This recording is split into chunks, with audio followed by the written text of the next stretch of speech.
operation চলিছে মানে আমাৰ কেইদিনমানৰ পৰা এটা ইনফৰমেশ্যন আছিলে এটা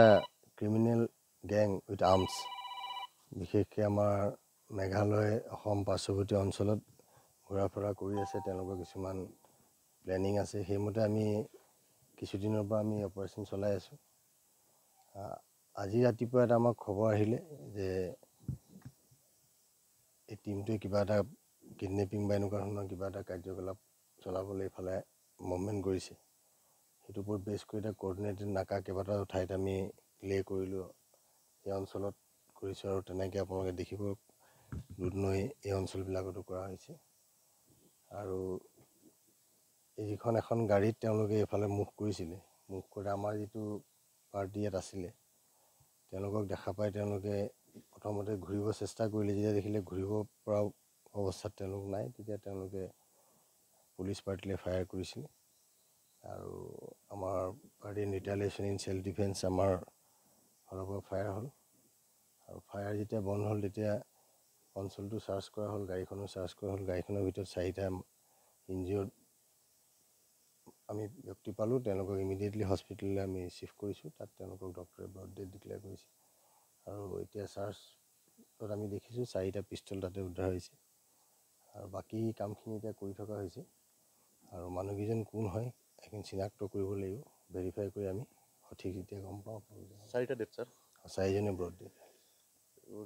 মানে কোনোবা কিডনেপ কৰা তেওঁলোকৰ প্লেনিং আছিল তেনেকুৱা আমাৰ খবৰ আছিলে আগৰ পৰাই আৰু এনেকুৱা গ্ৰুপ এটা ইয়াত মুভমেণ্ট কৰি আছে বুলিও খবৰ আছিলে আৰু সেইটোৰ ওপৰত বেছ কৰি আমি আমাৰ যিখিনি কৰিবলগীয়া সেইখিনি কৰি থকা হৈছিলে চাৰ্চ কৰা হৈছিলে নাকা কৰা হৈছিলে যিবোৰ কৰোঁ আমি সেইখিনি কৰা হৈছিলে আৰু আজি ইয়াত তেওঁলোক আমাৰ লগত মানে ইণ্টাৰচেপ্ট হ'ল আৰু সেই ঘটনাটো হ'ল ছাৰ গেংটোত কিমান মেম্বাৰ আছিল তেওঁলোকৰ ইয়াততো আমি 4জন পাইছোঁ আৰু এতিয়ালৈকে এইখিনি ইনফৰমেশ্যন আছে 4-5জন বুলি আৰু যদি কোনোবা আছে আমি পৰৱৰ্তী সময়ত আমি সেইটো এতিয়ালৈকে চিনাক্ত হোৱা নাই চিনাক্ত হোৱাৰ পিছত সবিশেষ আপোনাক গম পাই যাব গেংটো যিহেতু ফৰ্ম হোৱা বুলি আপোনালোকে ছাৰ এটা তথ্য পাইছিলে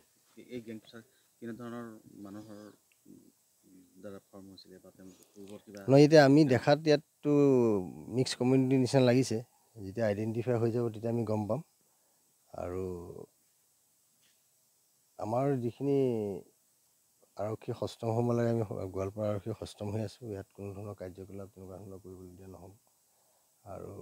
আৰু যদি মেম্বাৰ আছে তেওঁলোকো কায়ত্ব কৰা হ'ব যিটো গেং ফৰ্ম হৈছে ছাৰ তেওঁলোকে মানে পূৰ্বৰ যিখিনি ধৰক দুষ্কাৰ্যমূলক কাম তাত জড়িত থকা জড়িত আছে নিশ্চয় জড়িত আছে তেওঁলোকৰ আৰ্মছ আছে আৰু তেওঁলোকৰ এতিয়া বেকগ্ৰাউণ্ডটো আমি পাই যাম আৰু আমাৰ ইনফৰমেশ্যনৰ মতে গোটেইকেইজন আগৰ ক্ৰিমিনেল তেওঁলোকে ফৰ্ম হৈ বিশেষ ক্ৰিমিনেল এক্টিভিটি কৰিবলৈ তেওঁলোকে ফৰ্ম কৰিছে গেংটো এটা 4জন আমাৰ ইয়াত আজি